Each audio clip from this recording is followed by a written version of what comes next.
Hello नमस्कार सर्वांना, श्री स्वामी समर्थ। मी उषाच creation या यूट्यूब चॅनलमध्ये तुमचं अगदी मनापासून स्वागत करते। तर ना आज मी तुमच्यासोबत मंगल कलश ही रांगोळी शेअर करणार आहे। कारण ना आता दसऱ्यामध्ये किंवा दिवाळीमध्ये किंवा आपला मार्गशीर्ष महिना आहे, गुरुवार असतात, त्यावेळेस ही रांगोळी आपण सहज अगदी काढू शकतो, म्हणजे ठेवू शकतो। ही रांगोळी काढून जर ठेवलेली असेल तर खूप छान वाटते। तर याच्यासाठी लागणारी OHP शीट माझ्याकडे नाहीये, परंतु मी माझ्या मुलीच्या पुस्तकांना कव्हर घालायला जे प्लास्टिक आणलं होतं त्याचाच यूज करत आहे।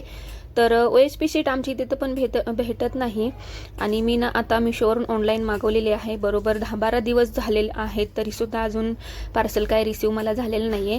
ते आल्यानंतर सुद्धा मी ते म्हणजे आल्यानंतर ना मी तुमच्यासोबत शेअर करीनच। तर मी नाही कलश रांगोळीची जी खालचं स्केच असते ना त्याची मी प्रिंट काढून आणलेली होती आणि ते प्लास्टिक ठेवून त्याच्यावरनं छान असं मार्करनं ड्रॉइंग करून घेतलेलं आहे आणि अर्ध पाणी घेतलेलं आहे आणि अर्ध फेविकॉल घेतलेला आहे। तर ते छान असं मिश्रण मी एकत्र मिक्स करून घेतलेलं आहे आणि जे आपण ड्रॉइंग केलेलं आहे तिथं मी आता लावत आहे। पहिल्या तर मी पानं बनवून घेणार आहे नारळातले, म्हणजे नारळाच्या खालची, आणि पानांमध्ये इथं तुम्ही शेडिंग सुद्धा करू शकता, पण माझ्याकडनं डार्क जो ग्रीन कलर असतो ना तो रांगोळीचा नव्हता आणि अगदी थोडासा होता, तर मी पुढे जाऊन तो अगदी लावलेला आहे थोडासाच, पण तो पण खूप छान दिसतो आहे। तर आधी मी पहिला लेयर जो आहे तो हिरव्याचा करून घेणार आहे आणि पहिल्याच लेअरमध्ये ना रांगोळी पूर्ण बसत नाही बघा, थोडे आपले डॉट राहून जातात, म्हणूनच आपल्याला डबल लेअर करायचा असतो नंतर, जे की रांगोळी सुकल्यानंतर प्रॉपर। तर आता मी इथं ना कलशावर रांगोळी टाकून घेत आहे। इथं येलो कलर घेतलेला आहे आणि रांगोळी ना मी अगदी आणल्याच ना चाळून ठेवली होती। रांगोळीमध्ये जे मोठे पार्टिकल असतात ना ते व्यवस्थित आपल्या स्केचला किंवा त्या ड्रॉइंगला चिटकून नाही बसत, तर ना म्हणूनच रांगोळी आपल्याला छान एकदम फाईन पावडर असलेली रांगोळी घ्यायची आहे आणि आणल्यावर ना जरी बारीक वाटत असली ना तरी सुद्धा आपल्याला चाळूनच घ्यायची आहे। तरी रांगोळी चाळल्यानंतर ना खूप छान बसते आणि एकदम सुटसुटीत रांगोळी असावी। ओलसर रांगोळी असली ना तर आपलं हे क्रॅक जातात रांगोळीला आणि खपल्या सुद्धा निघतात। तर रांगोळी लावल्यानंतर जेवढी पडेल ना तेवढी झटकायची आहे आपल्याला। चांगली छान अशी झटकून घेतली ना तर रांगोळी नंतर आपली छान अशी फोल्ड होते, तर एकावर एक लेअर तसा चढत आपण दुसरा पण लेअर करतो ना, तर त्याच्यामुळे ना जेवढी पडेल ना तेवढी आपल्याला रांगोळी ना छान अशी झटकून घ्यायची आहे। तर ना मी आता ना इथं पिवळ्या आणि पानांचा कलर देऊन घेतलेला आहे, पण आता अगदी हलक्या हातानं आपल्याला रांगोळी स्प्रेड करायची आहे, कारण ना रांगोळी मिक्स नाही होऊ द्यायची आपल्याला। एका बाजूनच असं मी व्हिडिओमध्ये दिसते ना तसंच एका बाजूने रांगोळी झटकायची आहे। जर तुम्ही सगळीच रांगोळी झटकायला गेल्यानंतर पिवळ्यामध्ये सुद्धा मिक्स होते रांगोळी, तर हलक्या हाताने आणि एका बाजूने झटकायची आहे। आता तर ना माझ्याकडे नारळाला जो रांगोळी पाहिजे असते ना ती रांगोळी नव्हतीच माझ्याकडे ब्राऊन कलरची, तर तो मी रांगोळीमध्ये कलर मिक्स करून बनवलेला होता। तर आता इथं ना नारळातला पूर्ण लावलेलं बघितलं तर तुम्ही कसं फोल्ड एका साईडनी केलं ना तसं अगदी करून घ्यायचं आहे।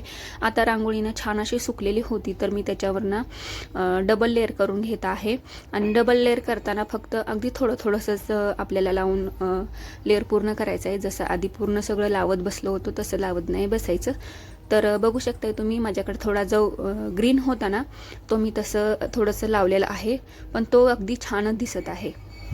तर आपला पूर्ण आता सगळ्या कलशना डबल कोटिंग करून झालेला आहे, पण आता इथं मधीच आपलं स्वास्तिक राहिलं होतं, तर मी आता स्वास्तिक करून कलर भरून घेते, पण तसं आडवं न करता बघा असं पूर्ण पालतं करून रांगोळी झटकायची आहे, जेणेकरून आपली रांगोळी ह्याच्यामध्ये मिक्स नाही होणार। तर स्वास्तिकला सुद्धा मी डबल लेअर करून घेतलेला आहे। तर आता इथं करायचं आहे मला ॲक्रेलिक कलरनी बॉर्डर करणार आहे मी। ब्लॅक कलर घेतलेला आहे मी इथं आणि छान असं मी आता बॉर्डर काढून घेते ह्याची। अगदी छोटासा जसं आपलं पेन असतो ना बॉल पेन तसं अगदी ब्रशचं छोटासा ब्रश असला पाहिजे, त्याचं टोक अगदी तसंच, तर त्यांनी ना आपलं फिनिशिंग वगैरे छान येतं, कलर पसरत नाहीत। ब्रशना अगदी छोटासा घ्यायचा। तर माझं सगळं आउटलाईन करून घेतलेलं आहे मी ब्लॅक कलरनी।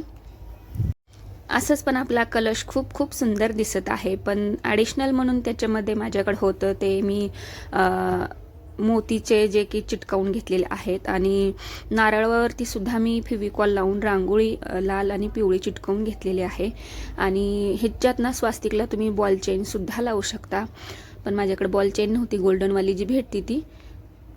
आता आपला कलश वगैरे रेडी झालेला आहे. आता मी छान असं अगदी फिनिशिंगने हलक्या हाताने कट करून घेत आहे.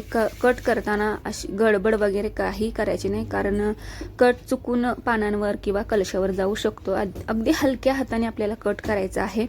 आणि बघू शकताय आपली कलश रांगोळी रेडी झालेली आहे आणि खूप खूप सुंदर दिसत आहे ही रांगोळी. आणि कुणी म्हणणार पण नाही की ही पुस्तकांच्या कव्हरपासून बनवलेले आहे. तर तुम्ही एकदाही नक्की ट्राय करून बघा, जर तुमच्याकडे OHP शीट नसेल भेटत तर आजची ही कलश रांगोळीचा व्हिडिओ तुम्हाला कसा वाटला कमेंट करून नक्की सांगा. व्हिडिओ आवडला असेल तर लाईक, सबस्क्राईब, शेअर करा आणि कमेंट करा. आणि तुम्हाला काही प्रश्न असतील तरी सुद्धा मला विचारू शकता, मी नक्की उत्तर देण्याचा प्रयत्न करीन. आणि भेटूया उद्याच्या नवीन व्हिडिओसह. तोपर्यंत बाय.